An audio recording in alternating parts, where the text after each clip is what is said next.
Hey, next up we have Muddu Sudhakar, CEO of Aisera. Muddu is quite a thought leader in the Valley. Muddu, welcome to today's digital summit on AI. Thank you, Hunter. It's a great panel. I love enjoying these discussions. Awesome. Great to see you. You know, you have an amazing background in the Valley. A little context, 30 seconds on your background. A serial entrepreneur, several exits, Aisera being a huge player in AI. Yeah, no, less about my background, but it'll be great to talk to you. So look, Aisera is a 4-year-old company. We started this when I came out of service now in 2017. Now we have like hundreds of customers.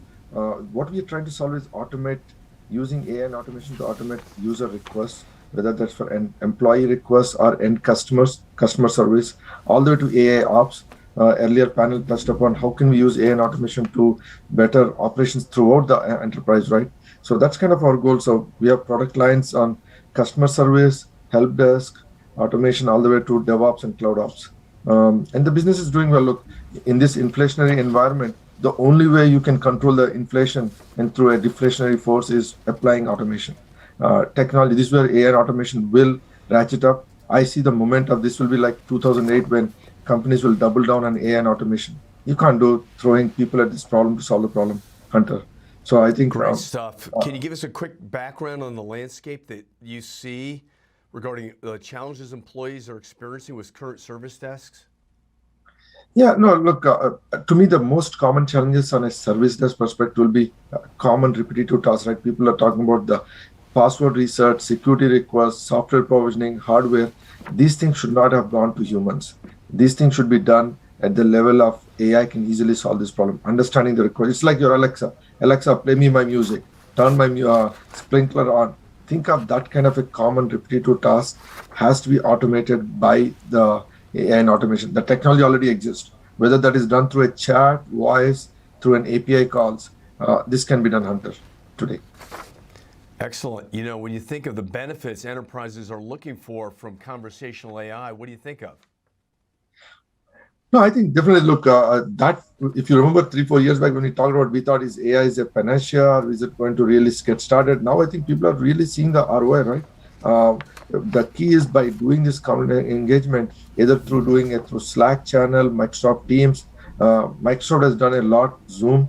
All three collaboration platforms have applied AI to engage users. It's about providing the user the experience, improving the user the engagement and productivity.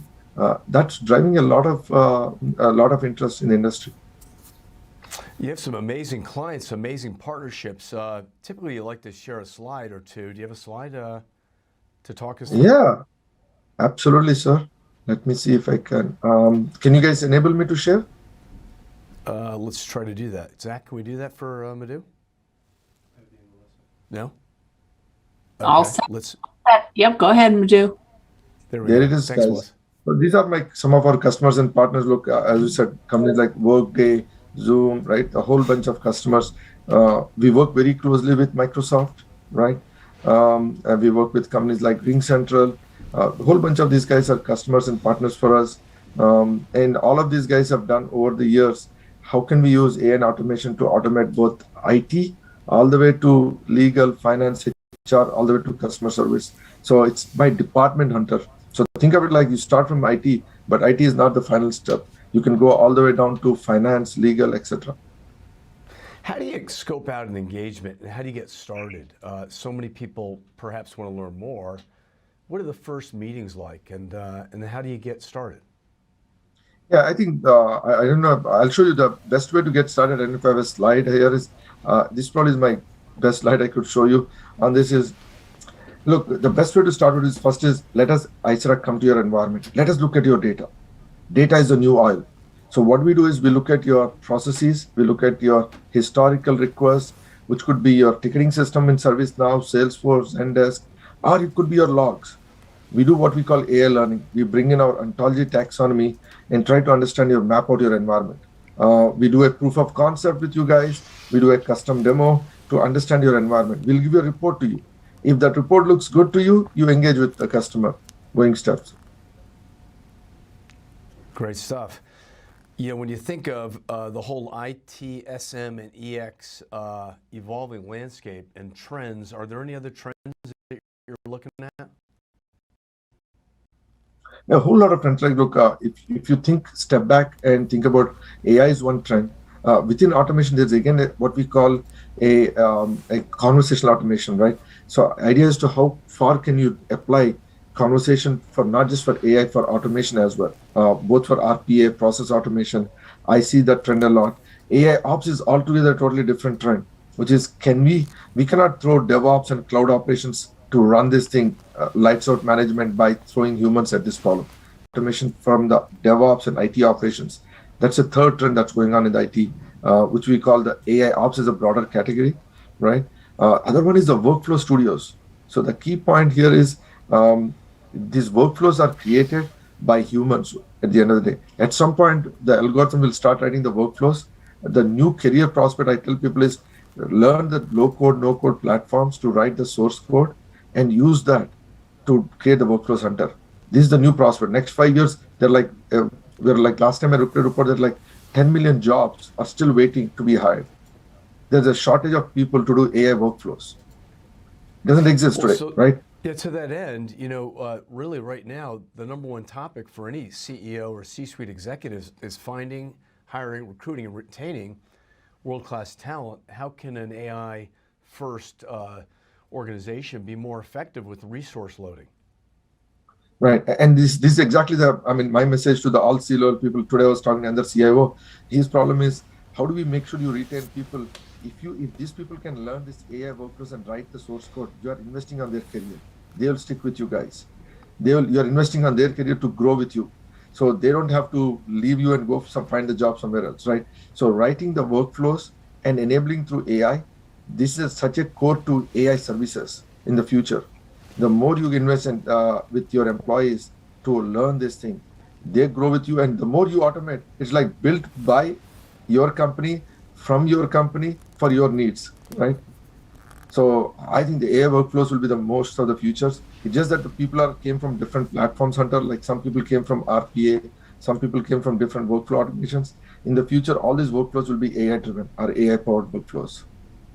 Hey, Muddu, you've been at this for a while with Aisera. What are you proudest about relative to your clients and the success you've had? I mean, everything, right? So there's not just one thing, right? From my perspective, I look at this in a 10 different ways. Everything that our team has done. First, you are proud of the team and the company, right? What they have achieved for us. Without them, we won't be there where we are today, right? So I think the team and success, and obviously next is the customers. Customers have actually made a bet with us, and we are able to learn through the customers. There's always a new requirements coming from customers, new use cases. Customers will teach us where we want to solve the problem. You know, you work with some amazing companies, including AWS and Microsoft and Google and Zoom. And I know you have a friendship with Eric at Zoom. Great stuff. Thank you, Hunter. Appreciate it. Look, I think it's been some people like you have made a bet and you gave me a platform of HMG. Look, I won't be here without your help to Hunter. Look, you and me been doing this thing for 10 years now or 8 years. And your platform has grown. I've grown with you guys. So you bring in wonderful audience and leaders. It's all about sharing knowledge, comparing notes, learning from each other. So thank you to HMG and Hunter, to you, for us to work with you for so many years.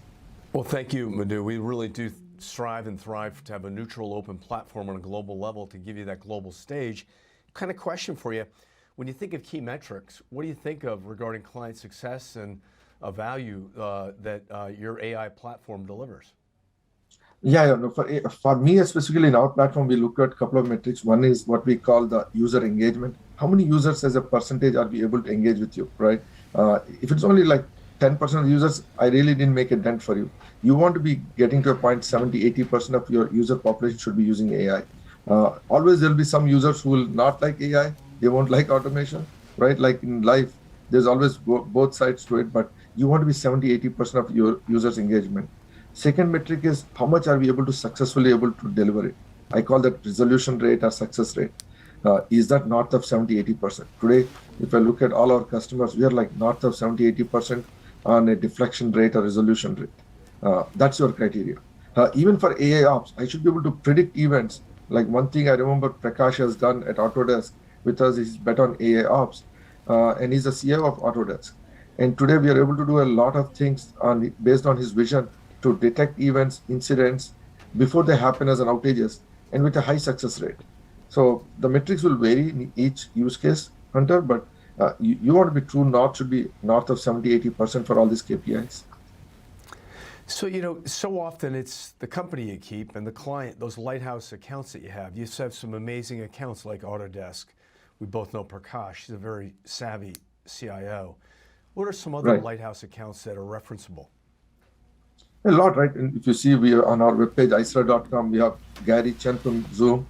He's a great guy, as you know, Gary. Workday, right? Workday has been a great customer. Chug, Brian at Chug, right? So we have like a whole suite of Anil at McAfee. He ran all customer service at ServiceNow. He runs pretty much all McAfee today, right? So we have a whole bunch of customers like that. We recently had a very good webinar with Grant Thornton. Grant Thornton is about #4 auditing firm in the entire world. Jamie, their CIO, and Chris, they made a bet with us early on. And these are like 15, 20,000, 40,000 employee companies. So we have customers that are like large companies, under to even the smallest size, like the smallest we have engaged is like 500 employee company. So it's like both a mid-market solution from SMB all the way to full enterprise. Excellent stuff, Muddu. Any final kind of closing comments, thoughts, or ideas? I know you folks are a big supporter of us, not only digitally, but in person. Folks can meet you in person.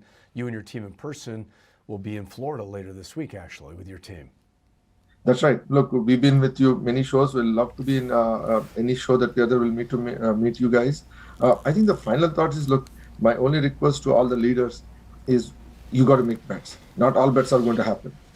What you don't want to do is do a little bit of a test the water, putting a finger a little bit and say, is the water temperature right or wrong? You got to go all in some of these investments. And some of these investments will take time. Take AI and automation. As long as you have the data, trust your employees, trust your people, give them that dry powder or extra money, or create a budget, right? If you don't invest it now, kicking the can won't happen. So the biggest hurdle that I see, Hunter, is most people think, oh, my organization is not mature. You're never going to be mature. There's nothing about maturity. Once you're an adult, you're a mature person. If you're not mature, then you shouldn't be an adult. You should probably hire a guy who's a junior to you, right? My point is, as an organization, maturity is not the reason why you should not do certain things. And time is not the reason. Where there's a will, there's a way. You got to make bets.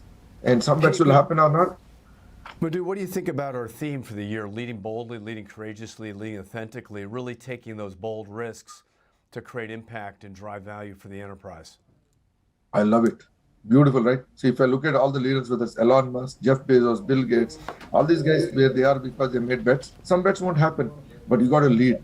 And when it doesn't happen, give it enough time, but don't do it after doing a 3 months, 6 months POC or a year POC. You got to stay with it.